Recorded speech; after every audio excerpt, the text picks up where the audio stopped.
I know Inbulb has come and gone, but I still wanted to do this wonderful tag by Candy over at Candy Soul and Soil. And she created the hashtag Spilt Milk Tarot tag. So let's get into it.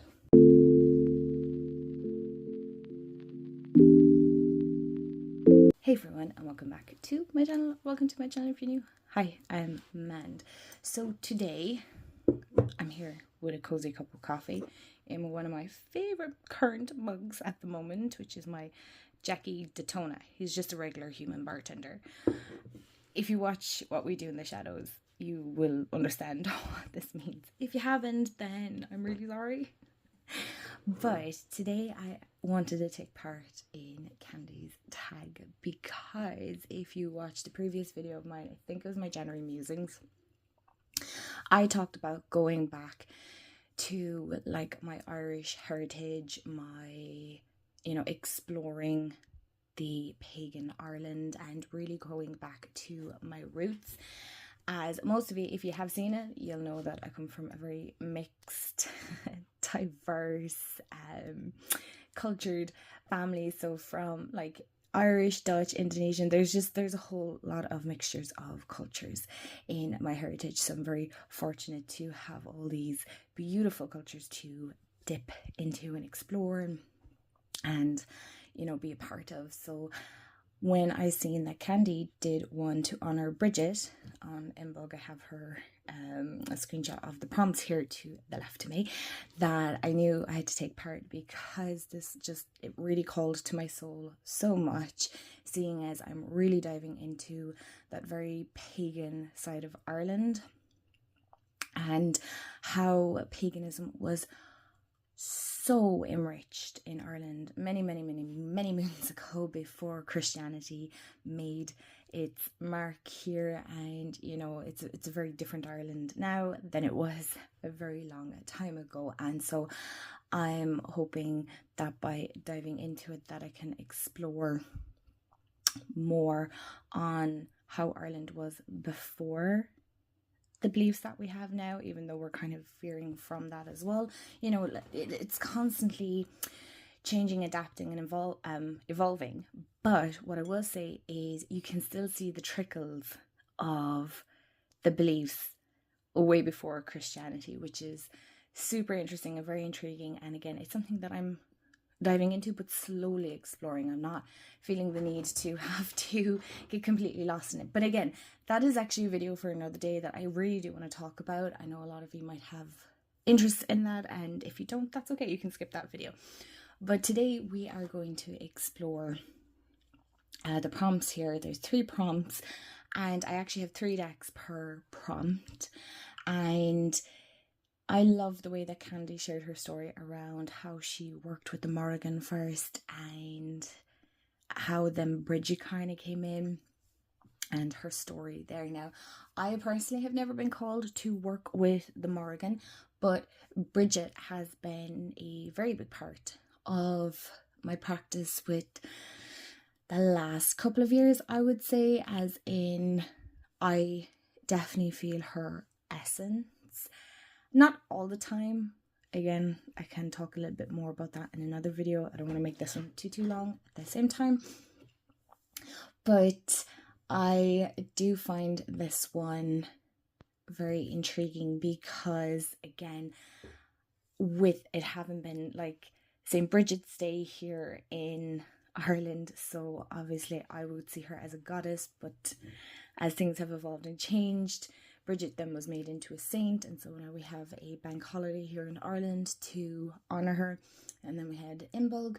So all these things correlating and combining together have been just wonderful, and I love that slowly but surely we're kind of bringing little bits of pagan Ireland back, which is really nice to see, and it's really fun to explore myself, so that maybe, down the line I can pass on that knowledge as well. So anyway, so Candy has made 3 prompts from Brigid's story. Now, I'm not going to sit here and pretend like, oh, I know everything about Brigid and I've done all this exploration. I haven't. I would say I have very basic knowledge, okay?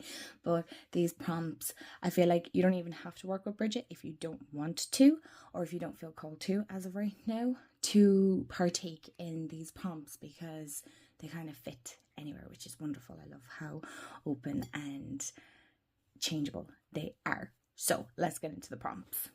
Let's take a sip of our drink without scalding ourselves altogether. Let me know, what are you drinking? I want to know. So let's get into prompt 1, which is the milk.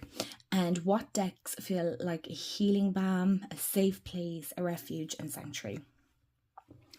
And I'm not doing this in any particular order, but the first one on my list here is the Solitary Witch Oracle. And this just feels like such a calming deck for me personally, as somebody whose practice is very much my own. I'm not like part of a big group or anything. Like, apart from my community here online, I'm pretty much by myself doing it, right? I'm pretty much on my own, exploring this spiritual side, witchy side of myself. And I really enjoy the artwork on this. It's very calming, it's very soothing, because I know life has very mental, hectic moments, and this really just I feel like this one is kind of the healing balm. The guidebook is very thought-provoking, and there's just a healing element in it that I'm finding it difficult to actually explain. But what I mean is, like, these images they just calm, right? Even looking at them, there's nothing intimidating by them. So especially if you're just, we've all gone through moments. Maybe it's more than moments, but yeah. So this would be one of the decks that I feel like is definitely healing and just very soothing. I'll show you the guidebook as well, and what I mean. So for example, here with the top card, okay, I'm just going to make a whole mess. I'll put this here. The Healing Tree of Litha, which is number 8. So if we go to number 8. So there are times when she feels she is one with all things. She has dreams where she turns into trees, moments when she feels herself change shape, and times when she wakes and feels a healing has taken place. Oh my God, how fitting is that? Then there are times she goes to the trees in the day, or even at night, to lie beneath their branches and surrender to the green wonder of their clean, old, pure energy. There are times too when she feels their invitation to merge with them, to learn of their history and secrets. One time was at Lita, when the fairies beckoned her to the roots of one great old wisdom keeper. You get the idea, right? And then, so you have like this little story, and then you have the meaning. So healing with tree energy, being at one with nature, dreams where healing magics take place, and then Litha as a portal to elemental healings. So again, you can kind of see that fae energy come in a little bit. The Hedge Witch Tarot is another one that I would pick for my milk. While it is the newest one out of the decks that I have picked, I really love this deck. Can I call this my soul deck? I obviously have done a reading with it because I have cards turned. I have an awful habit of that, is when I do reading, I'll put them on top of the deck, and then I'll be like, okay, I'll come back to them, and like, let's be honest, I very rarely come back to them. Sometimes, so I'll shuffle that up a small bit. This is genuinely one of my favourite size and deck to kind of shuffle with, because it's just perfect. I kind of like the smaller decks, slightly smaller decks. But I've talked about this a bazillion times. I love the way this has all the seasons, and you can kind of see as well why I like it, because we have that fantasy, myths and folklore, and then of course it's Hedge Witch, so a lot of paganism. Even the druids in Ireland would have worked a lot with the elements and nature, so this really speaks to that aspect. And of course we had a lot of folklore as well around that, right? But I feel like this is just so calming, and any time that I've brought this out, it has read so beautifully for me. It really has calmed me in ways that, had I picked another deck, it would have just made me question too much. Whereas I don't want to say this gives me the answers, but it definitely helps me look at the answers that I may be seeking at the time. Does that make sense? So it really is such a beautiful and just rich. It's very rich in color in comparison to like with the next deck that I'm showing. But again, like what I do want to say with these decks is the guidebooks also make the decks on top of my intuition. So it's like a combination of a lot of different things. So we'll say, for example, we have our Three of Pentacles. And like that, it goes through all the seasons, which I think is wonderful. I love that. So here we have work, and then you have reversed one card answer, which I feel like is so cool to have. So if you're looking for like a yes or no, while I don't particularly use tarot in that form, it is cool to kind of have a grasp of what cards are yes and no's. So then we have the border, the writing, and then we have the veil. And again, these are short, sweet, to the point, and sometimes when we're kind of in an overwhelmed state, the only way I can describe it is, if any of you have ever had like a really bad headache or migraines. Now, I sometimes can get really bad migraines, right? I'm going somewhere with this. And you know, once that has finally passed, so sometimes it might be a couple of hours, it could be days, whatever way it may be the case, but you know the way you kind of feel very tender and raw after that, or even just being sick, but I'm just taking it for example from a migraine point of view.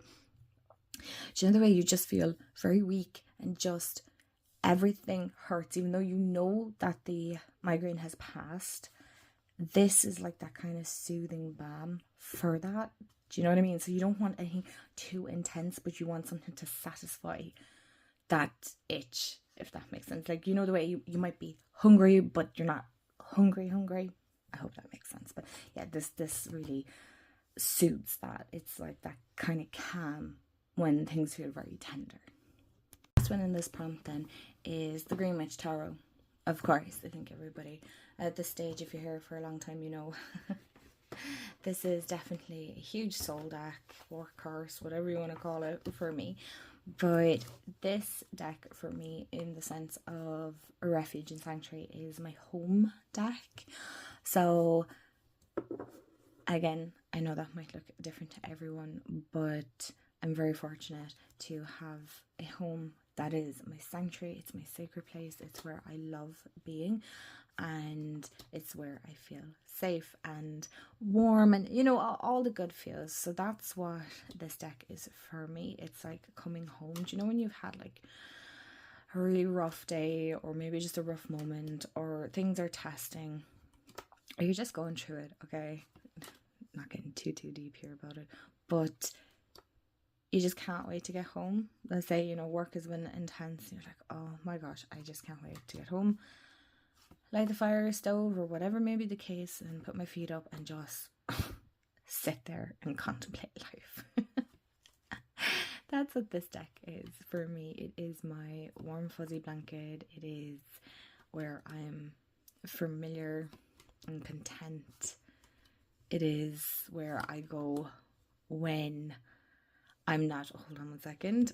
Apologies that I had to pause you there. But what was I saying? Yes, it's just my sacred place. It's, you know, even when you're feeling sick, there's just no place like home. It's kind of like the Wizard of Oz, even though I have to admit that movie freaks me out so bad. But anyway, as Dorothy said, there is no place like home. And yeah, this deck for me has always been, and always will continue to be, like coming home.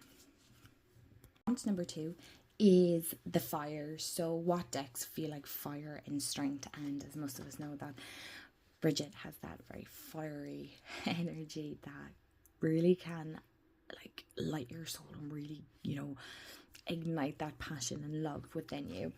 And I have 3 decks for this as well. And so the first one is my Sacred Rebels Oracle. I love this. Again, the cards and the guidebook. Oh, I love the guidebook. I think if you ever just got it for just the guidebook, it'd be well worth it. The cards are like a bonus, but it's the guidebook that makes it. And as you can see, we have like that Maiden Mother Crone, and I feel like, Brigid also falls into that, and these prompts fall into that. And I love this. I love how everything is like synchronicities and connections and intertwined, and is very thought-provoking. I could go on, but I wouldn't want to bore you at the same time. But this deck has such an element of igniting passion, and is really thought-provoking in the sense that it'll make you see the strength that you have or what you're capable of. It is more gentler, I think, than the other 2 that I'm going to show, but in the sense that it is, what's the word I'm looking for now? I have to be careful here because there is a little bit of nudity. It's not much, but as in, it has a huge draw on that passion, that intuitive, free-spirited is the way I would say. Like allowing yourself to, oh, hello. I'm not purposely trying to go through these very quick. I just don't need to be flagged here. But it really brings you back to that wild woman aspect, right? That whole free-spirited way of being. And I really love that. So this is where the guidebook then comes in. So we have, we'll say here, I'm just moving you around here. Be the hunter, not the hunted, and that's number 8. And again, this guidebook is just so good because look how detailed it is here. So like, for example, do you feel you are at the beck and call of circumstances, situations, and relationships that are outside of your control? Is your attention being called away from what you love, from your passionate focus upon your own journey and creative self-expression?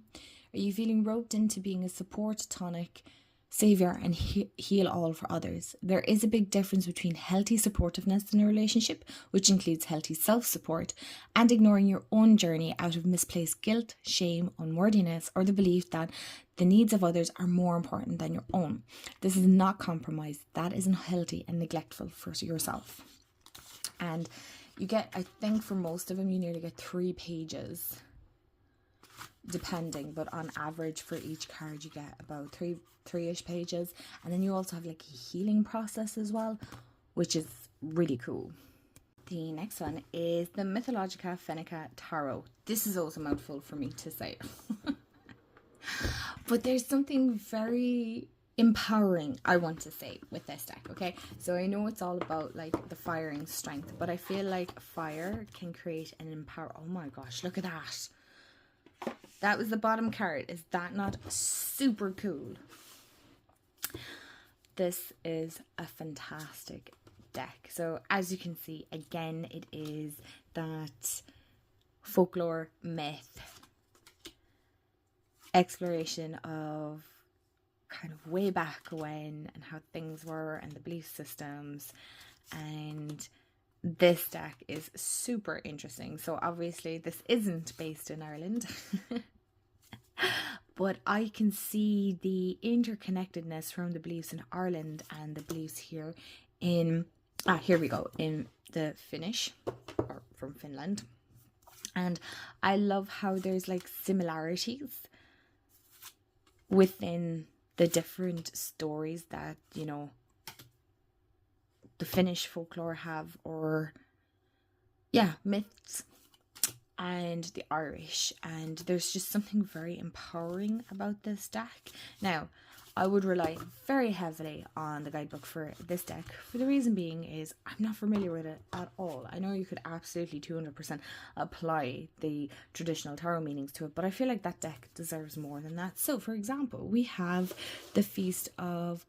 I'm not even going to butcher that name there now. So it is our Judgment card. And I feel like I'm going the wrong way. I know I'm going the wrong way. So there we go. And the keywords are perspective. Perspective. Undiscerning mind, open to criticism, a learning through new experience. And then you get like the myth. And then you get the meaning here. Oh, here we go with our fire. Like, I mean, do you see how it's all like interconnected? Like, when you cease to criticize, your own understanding grows. Try to see people in situations without prejudice and accept things as they are. This card urges you to abandon your old narrow perspective and to see things from a broader one. Now, let's come to the next one. In this prompt is the Enchanted for Hawks Tarot. Of course, I was going to have to bring this up, which is quite ironic to me at the same time because this is quite a Fae elemental deck, right? And I promise I will do a video on the Fae here in Ireland. I know a lot of you are very curious and you want to know, and I can totally appreciate that and understand it, even though it is not something that I personally work with myself. And but I do love the Enchanted for Hawks Tarot. I can't remember what channel I've seen it on, but I remember this was a indie production and then it came out mass market and I was like, I have to have this, which is funny because I don't tend to go for Fae decks or elemental decks. Again, that's rooted in that whole superstition around the Fae and whatnot here in Ireland. But I love this deck. This is a very, very, very loud, very strong, very opinionated deck for me personally anyway. But I don't mind that because sometimes we need that. And I know I have said this several times, but this deck will remind you of this inner strength that sometimes you forget that you have, and that trying to draw it out can be a little bit difficult. This deck will draw it out for you, no problem. Might drop kick you over the fence, be a bit rude, and then pick you up and go, I did it for, you know, your highest good. Did I need to be drop kicked? No, probably not. But did it serve me in the best way? Probably. It just mightn't have seemed like it at the time. But what I'm saying is this deck is it can be very intense, I find anyway. I definitely want to be in a pretty solid headspace to use it, because I'm not even kidding you when I tell you this deck, while it has lit a fire within me and made me go, heck yeah, I can do that. Yeah, I'm here for it. I'm getting sassy with the deck, you know. I'm going, yes, you're dead right. We're on for this. Let's go.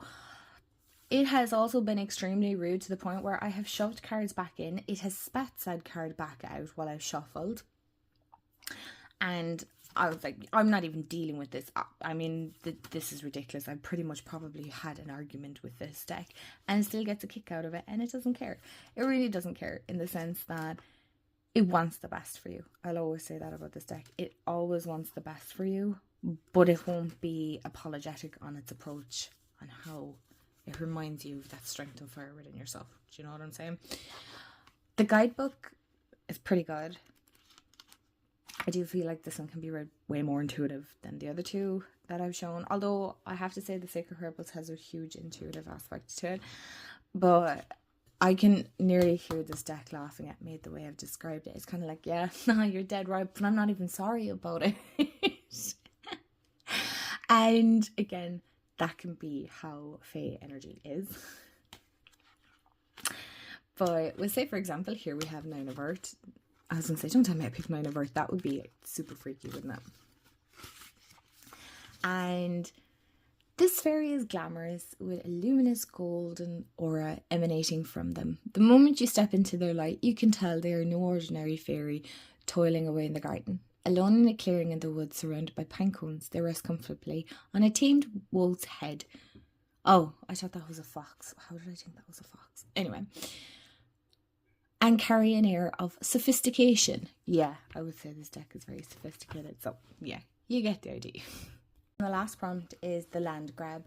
So what decks utilize the landscape in some way in your practice? And I knew exactly. So the first two decks I'm going to show are from the same creator, and of course I was going to have to include Brigid here, so the Celtic goddess and matron saint of Ireland, and this would help very much in the sense of kind of, would say, getting the essence of how Brigid might have been back in the day, right, and how Ireland would have been.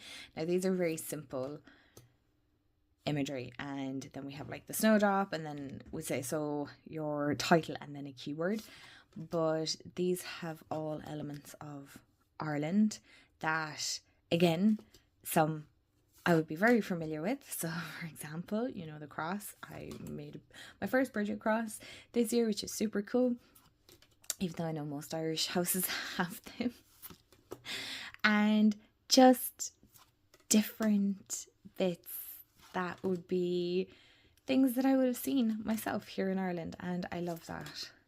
Like even the churches around here are just absolutely stunning. We have the fire again, and just the different,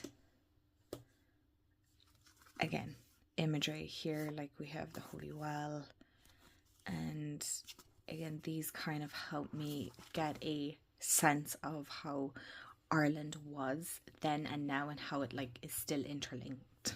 One is Celtic Moon. This is Sacred Ireland, so another wonderful deck. I love both of these so very much, and I feel like they're going to be a huge help when I start diving with, say, connecting more with the energy. As of right now, I'm just doing a lot of research into pagan Ireland. But this, in the sense of landscape, is it gives Ireland as a whole. So the Brigid deck kind of gives Ireland's landscape of maybe through her eyes, I would say. Whereas this gives the beliefs of Ireland, like Bealtaine Celtic Festival. I love that. And Goddess Danu, the winter solstice, Goddess Gronia. And just, you know, how we would have embraced the moon phases and the harvests, because again, Ireland is a big farming country. And the Gaelic. Some of these words now I don't know how to pronounce because I wouldn't be fluent in Irish, okay? But I would have a kind of understanding of it. And again, I just love how this true symbols makes you go back to a very, like the Hill of Ushnak. Oh, it's so good. That you could get lost and feel like yourself being transported back in those sacred times, and kind of trying to visualize how they might have lived. It would be very, very different to how we live now. Like, look at that. Oh, I love this deck. Certainly not least is the Wellwood Tarot. Hold on, I'll do it this way because it's very hard to show this deck, or the box. This is such a fantastic deck. Now, if memory serves me right, this deck is kind of more along the, I want to say, yeah, pre-Celtic mythology. So there is kind of that incorporation of even British mythology, I want to say. Now, I'm open to be or stand to be corrected. That's totally fine. It's been a while since I've read this book, so again, it's probably something I should reread, really, the start of it especially anyway. But I love this deck because, again, the way that all the myths and the folklore and how both the UK and Ireland would have been very similar in the sense of the pagan roots, or the druids, shamans, the wild women, and just that connectedness with nature. So for me, this is kind of getting the whole picture of landscape and connection to nature and my roots, the ancestor. Fitting. And even like the way the houses were, and just even the animals would be very apt here. Like, I just love this. It really is. It was a deck that I held off for so long getting, but now I'm so glad that I have it. And the guidebook is so extremely good with it as well. So we'll say we take the wheel, for example, and see, you can get position on the wheel, so you can see, would say, if you're into kind of astrology, would it be, no, sorry, the wheel of the year, not even astrology. You can see where it falls in the wheel of the year, and then you have your description and your meaning and reading points as well, which I feel like is really, really cool. And then you have roots and branches, just like your keywords that you can journal and expand on. And I really like how this falls into kind of that landscape and where I'm heading with my practice as of right now. So I like that. Now, I also just want to do an honorable mention, actually, because I just realized it was here. It's the Ancient Stones Oracle as well. No, it's just called the Ancient Stones Oracle, but I wanted to mention this as well, because again, you can see how this falls very much into where I'm heading with my practice as of right now. So from, I know this might be a lot from all around the world, but there is a lot of different, let's say, from like hagstones. There we go. Hagstones, which would be very, I don't want to say common here, but if you find it, it's really cool. And just the stone circles, and again, that's super, like James Causeway, Newgrange. So you can see again how this is falling into that pattern of where my practice and again the landscape here. So thank you so much for hanging out with me, and I hope this isn't too long, and if you stuck to the end, I do appreciate it so much. Thank you, and thank you to Candy for doing this tag. It was so super fun to dive into these decks and talk about them. And as always, I hope you have a wonderful day, afternoon, evening, wherever you are in the world. Remember, stay magical, and I'll see you all in the next video. Bye guys.